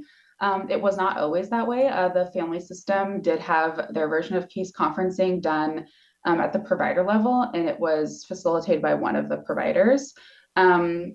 I've heard feedback over the years that people have liked to have the county facilitate because it kind of feels more like quote unquote third party, someone who, they're not accepting we're not accepting referrals into our programs. And so it feels a little bit more objective. So that's some general feedback I've heard over the years. So I think we have mostly transitioned over to the county facilitating our case conferencing process. And next slide, please. So I did want to speak to our new assessment tool process because what I've just described is where we are at currently. But for the family and adult systems, we are moving away from the VI-SPDAT to a new tool. This has been a process that we've been in for quite a few years. And this is for, again, the adult and family system only. Our main goal here is to advance equity. We really wanted this to be a process led by our homeless service providers and users.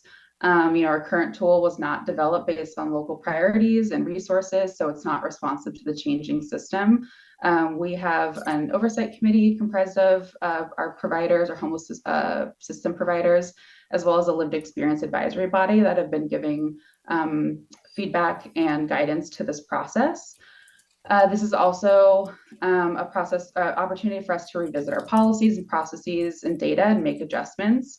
Right now our process has led to never-ending lists where many people sit and don't get resources. As someone asked, what happens for folks who don't get prioritized? A lot of our providers are working with those households, but from the coordinated entry perspective, they do just sit on the list, and we don't have a lot of oversight into whether or not somebody's actually working with them. So that's another thing that we're trying to work on with our new assessment tool. It was a big piece of feedback from our lived experience advisory committee. They said, through this process, someone who gets an assessment, you should be able to give them something, some sort of resource for their time and for them coming to the system, even if it's, it's not able to be housing at that time. And we also really want to make sure that we're advancing racial equity. The tool has, we have advanced racial equity in many ways in our current system, but the tool has been a significant barrier because it's just, standardized assessment tools often prioritize white communities. There's local questions that we've added to try to address any racial disparities in prioritization. In fiscal year 23, 68% of people referred in the adult system to permanent supportive housing were BIPOC. And then the same fiscal year for the family system, 77% of households placed in housing programs were BIPOC. So we have been able to advance racial equity, but we know from hearing from our community that both the experience of going through the assessment for the assessor and for the person being assessed, it's not trauma-informed, it doesn't feel good. And so that is also something that we're testing in our pilot phase for the new tool, is that it's an improved experience for the assessor and the person being assessed. We really want to emphasize and track problem solving, again, knowing that not everybody is going to get a housing resource. We want to see what are some other problem solving that we're able to offer folks. What are things that people are really needing that we're able to meet and can advocate more for that? And then what are things that people are asking for that we're not able to meet? And so we can advocate for more of those resources. Our priority populations, everyone we serve is vulnerable. Everyone experiencing homelessness is vulnerable. The term's kind of a misnomer and doesn't really help us prioritize and serve people well. So through this process, we're going through what are our community priorities? What is, what's the work that's already been done around SHS and priority populations that we're trying to serve, making sure that coordinated entry is being responsive to that. So we're looking at groups overrepresented in homelessness, people that have barriers to chronic homeless population, people with high safety risks, people with high housing barriers, and folks at imminent loss of housing. And something in our, again, in relation to the timeliness, we're really, our evaluation for this new assessment tool process is looking at the timeliness of how long it takes someone to get an assessment, to prioritization, to housing referral, and then to housing placement, connections to other systems, where does it make sense to incorporate more systems into coordinated entry? So again, for example, rapid rehousing does not go through coordinated access for adults.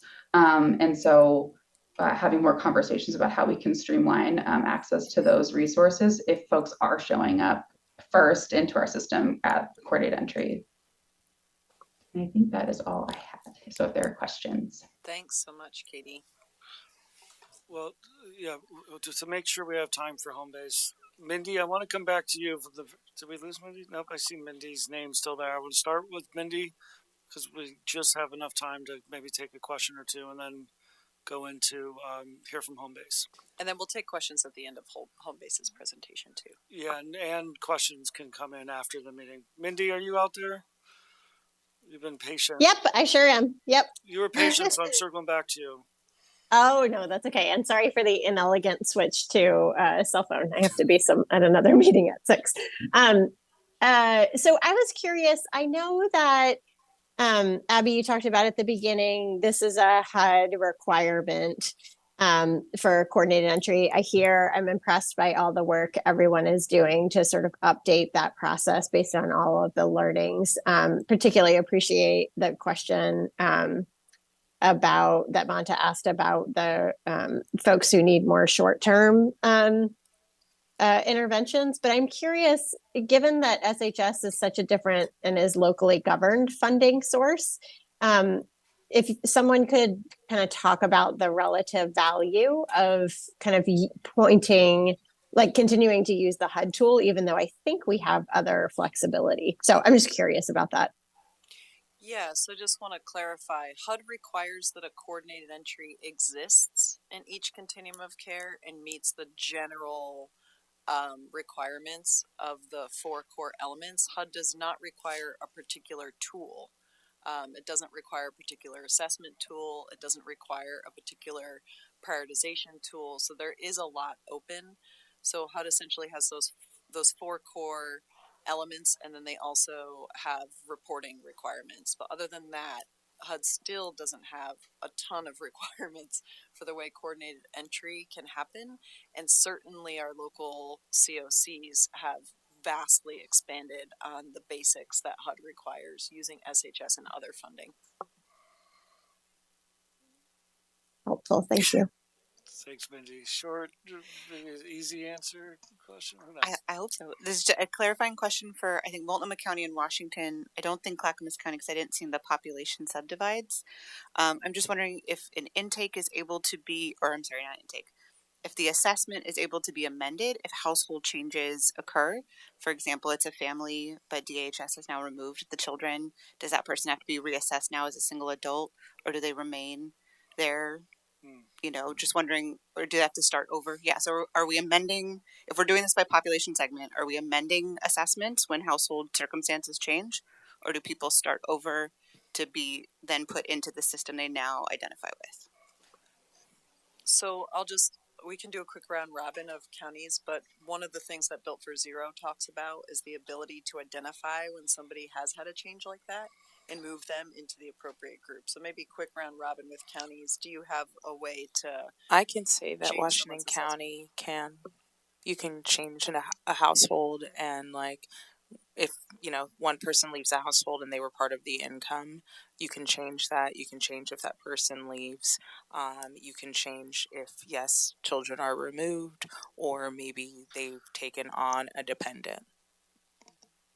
Yes, in Clackamas County, I think this is one of the main reasons we want those folks who are like hired to stay in touch so that we know what's going on with the household. But the answer is no, they don't start over. We would just do an interim report and they would maintain their spot on the list. Okay, thank you. Katie, did you want to answer for Multnomah? Yes, and same for Multnomah County. That's actually a reason why we've kept the assessment tools the same for the adult and family systems, especially, is because we see a lot of overlap in providers and population served, and families going, having children, losing custody of their children aging out, all of that. And so we wanted to have alignment there. So there's usually just like a few extra questions to ask. And then there's also work around once people have been placed and can no longer be served in the programs where they were placed, like youth aging out of youth services, making sure that there's cross-system referrals so that folks their services are maintained. Okay. All right. We got to move on to home base. Yes, Jordan. So now we're going to hear from Sasha about the national scan, and then we'll move over to Joy to talk about the current work. Thanks, Abby. I'm Kane. It's nice to meet you all. I go by she, they pronouns, and I'm a team lead at Home Base. And one of the first things that we did diving into this work is to do a national scan to identify communities that had worked towards analogous goals of aligning their coordinated entry systems. So we focused primarily on regions that included multiple COCs working together to align coordinated entry. And what we found through this national scan was a couple examples that gave us ideas about how to potentially approach this work, but overall, what we found is that the work that Metro and all the 3 counties are hoping to do is innovative, and it is unprecedented, and it's an exciting move, and it's something that, as Abby already underscored, for that very reason will take time and careful consideration and collaboration among the counties. So we did find some examples to spark ideas around data sharing and standardization of policies and consistency among assessment tools. And these informed the emerging opportunities that Joy is about to chat about, but primarily the emerging opportunities were driven by the work group meetings that we've had. So on that note, in terms of the current work, I mentioned a work group. We've been meeting with the 3 counties monthly in this coordinated regional alignment work group. And we've interviewed providers and system leaders in all 3 counties as well. We've held interviews with the communities that we identified through the national scan. And right now we've recruited for lived experience co-facilitators to lead listening sessions with folks on the ground who have lived experience of homelessness and have gone through coordinated entry systems to weigh in on the emerging opportunities. So with that, I'll hand it over to Joy. Thanks, Sasha. Hi, everyone. I'm Joy Belinbin here from Homebase. I use she, her pronouns, and I'm a policy analyst. And I'll be walking us through some review of the emerging opportunities and next steps for the CE Alignment Work Group. So the CE Alignment Work Group honed in on 4 emerging opportunities to better align CE systems in the Tri-County area. And as Sasha said, these were first and foremost ideas generated by the work group and their expertise. So to start off, we have advancing equity via prioritization, and this one focuses on identifying vulnerabilities resulting from past systemic harms and ongoing discrimination that puts people of color at heightened risk of homelessness or at risk of experiencing homelessness for longer periods of time, and developing shared prioritization practices centering these vulnerabilities. Next up, we have aligning assessment questions, so focusing on identifying opportunities to align assessment practices in order to streamline cross-county access to housing by reducing the need for reassessment. And then we have standardizing case conferencing, which focuses on developing a consistent approach to case conferencing in order to advance the previous goals or the previous emerging opportunities, and being able to effectively and efficiently support households who are enrolled in programs in multiple counties. And then lastly, the work group also focuses on sharing data. So sharing client information, for example, the universal data elements and common program specific data elements across HMIS to minimize duplication of services and support continuity of care.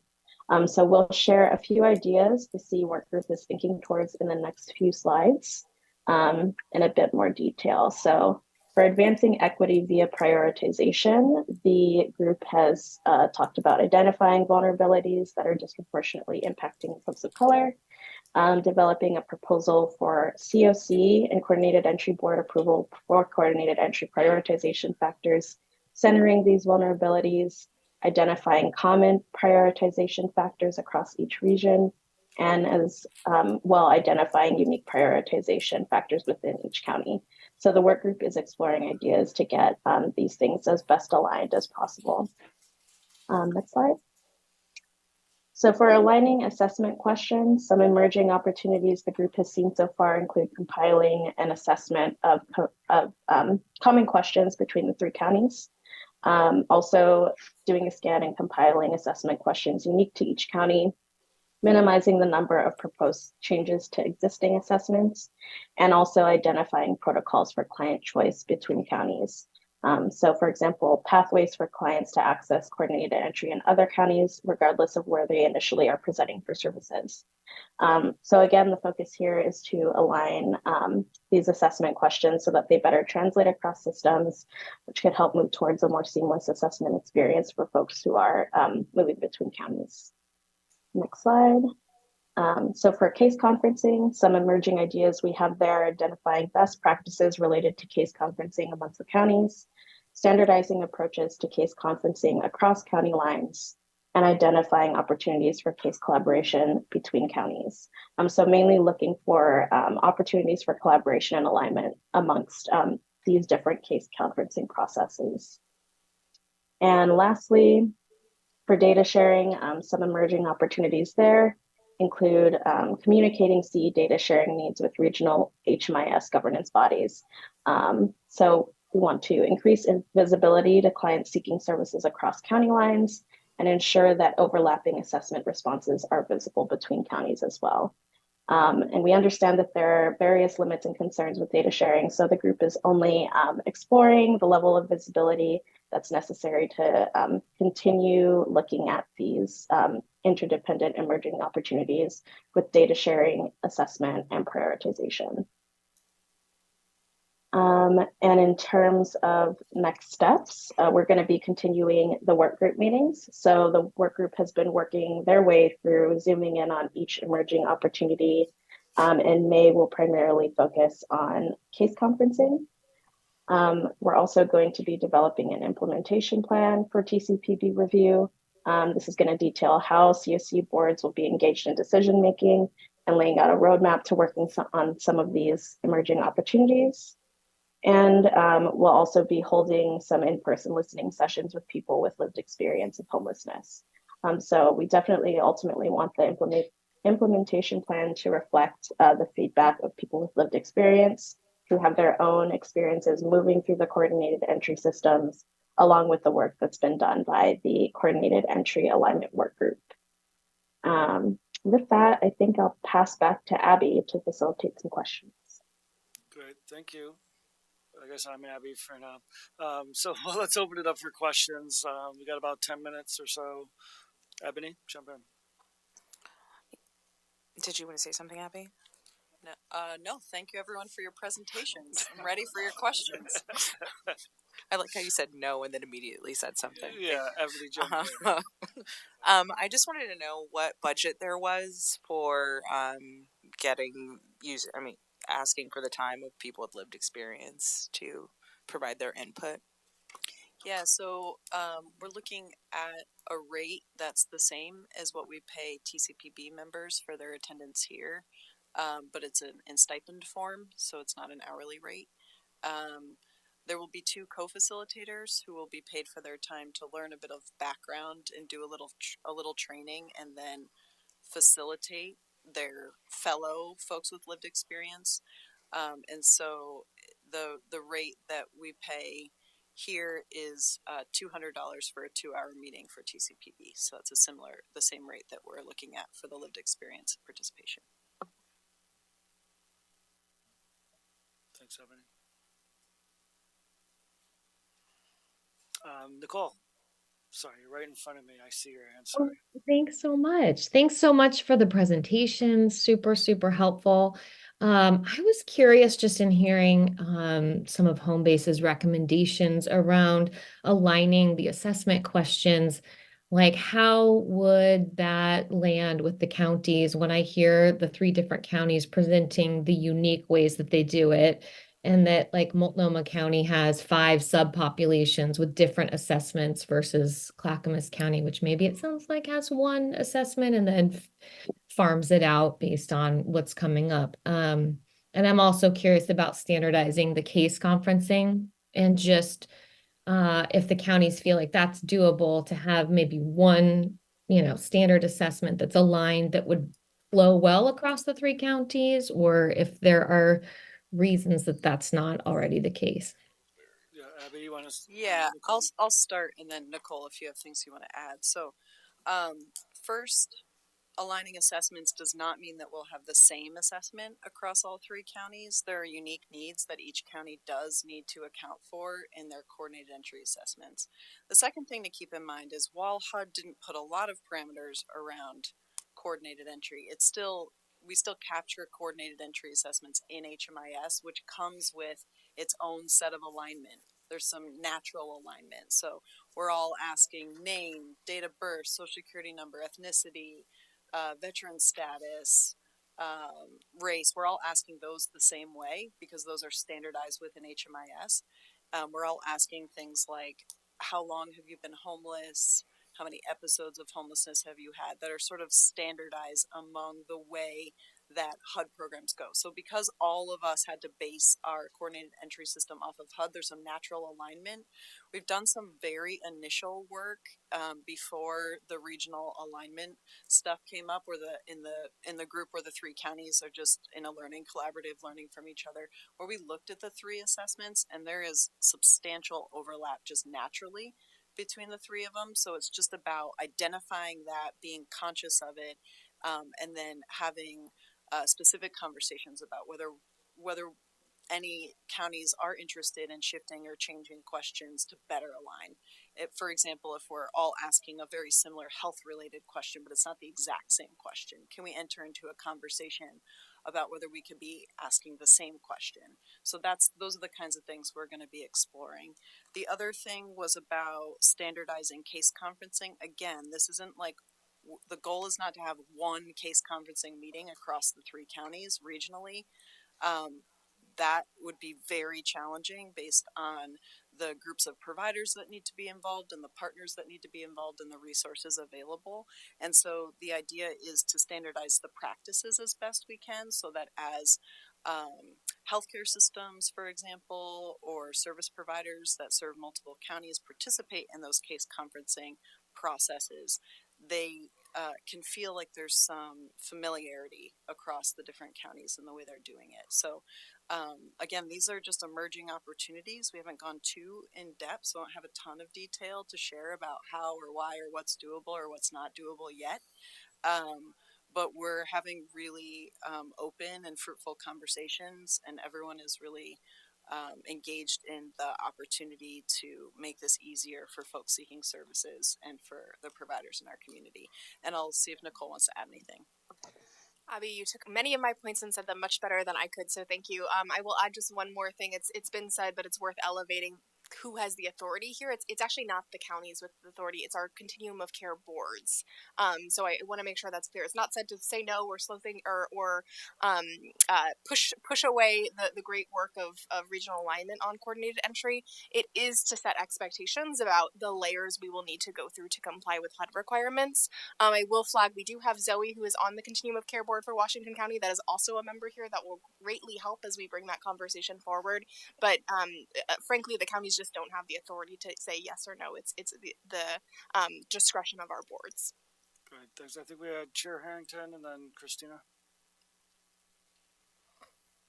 I don't have a question. Rather, I want to lift up what I thought I heard the first speaker from Home Base, if I identified it correctly, said that the work that the counties are doing is innovative and unprecedented. You're getting a head shake, Chair. Thank you. And if we don't lift that message up, how is the SHS Oversight Committee to know? How is the Metro Council to know? How are the Board of Commissioners to know? The Board of Commissioners, I can help with. The other two, I don't quite have the channels to lift that message up. So Metro staff, we're going to be relying upon you, I think. Great, thank you, Chair. Christina? Abby, you mentioned that when you do the questions, you ask them for a social security. If they don't have a social security, what happens?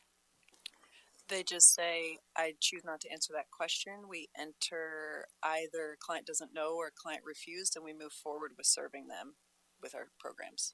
And I can check with the counties, but I feel pretty certain. There's also an option where you can put in the reason if they elect to. So if they don't have one, then you can put client doesn't have one. But there are other options. Like I've had people give me their their registration card ID, and then we've put that down instead. And at Clackamas, we start every assessment with like, hey, if there's any question we ask you that you're not comfortable answering, it's totally fine. Let us know you want to skip that question up front. That's great. Thank you, Steve.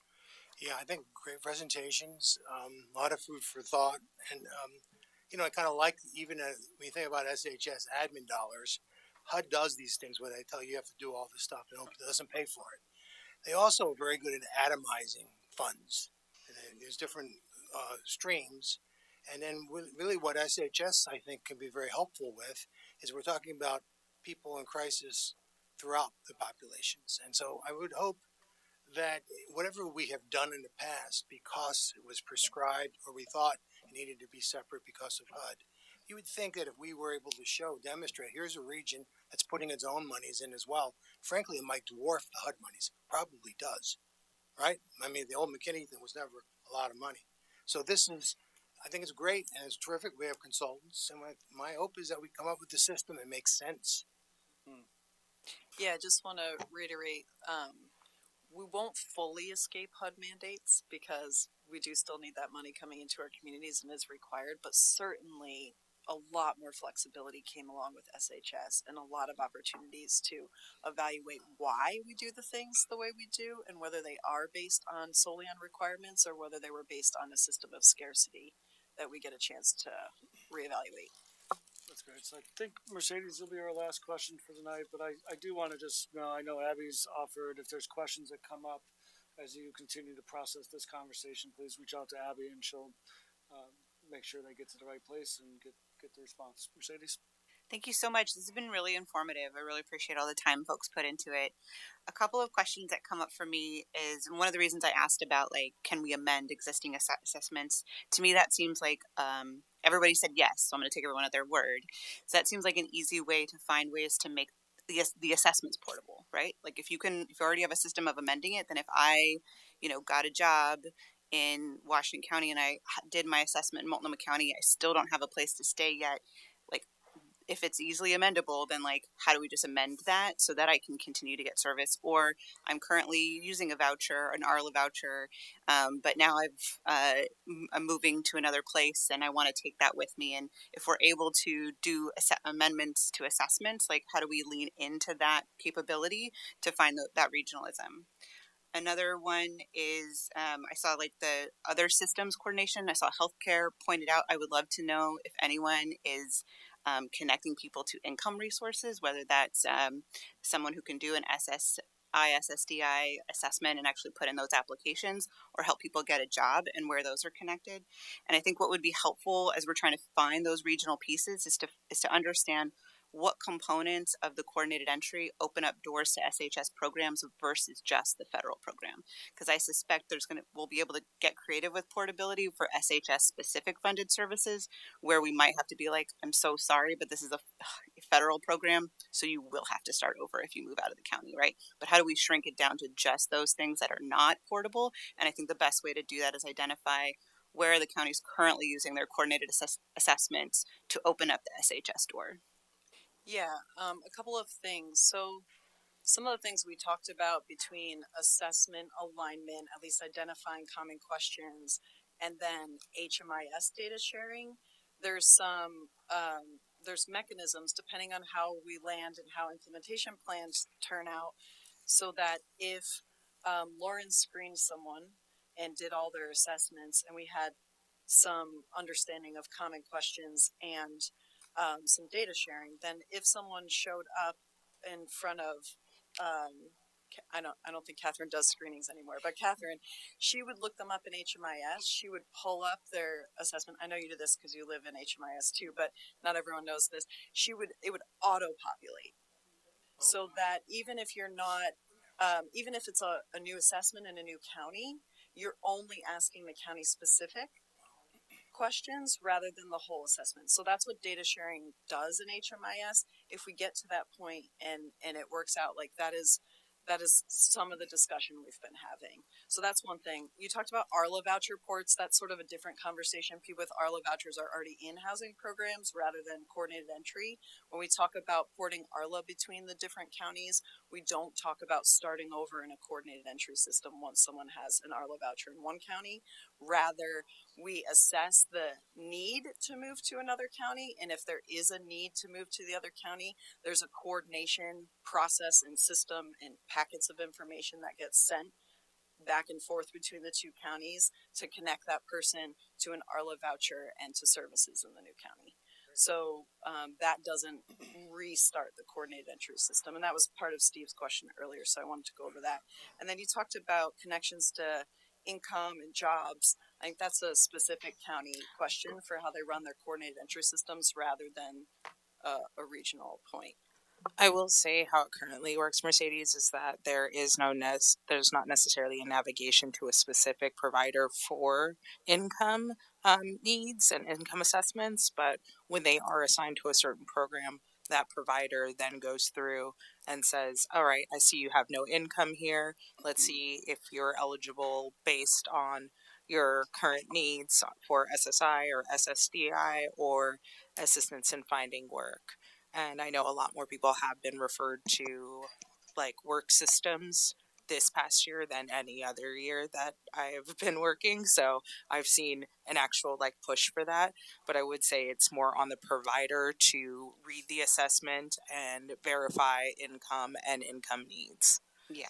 And I know that that's a lot of how we do this, but I think income is such a big part of what keeps people in poverty, and we have a lot of providers who all they do is SSI SSDI applications, and so why we would not make that referral while we're doing that, but be like, we're gonna send you to somebody who then will send you to somebody. We're growing a network of providers in SHS, and that's the kind of like, how do we lean into those connections that we are newly making? And that just feels like that bleeding edge opportunity, right? That although this has been on the backs of the case manager to figure it out, it doesn't have to be that way in our new system. Final thoughts, Abby? That's a good point, Mercedes. We all know that income is important, and I think that's something to consider as we look at how what kind of resources the various counties have as part of their coordinated entry systems and how they're doing referrals. And I just want to thank all of our presenters and all of our counties and all the folks in the work group who aren't here today doing the great work that we're trying to move forward in the region. Yeah, thanks everybody. So your next meeting is June 12th. We will have our new co-chairs stewarding into their role. Ebony, any final thoughts as your last act as chair to close this out? Well, with that, thank you, Ebony. Thank you, everyone. We'll see you on June 12th. Have a great night.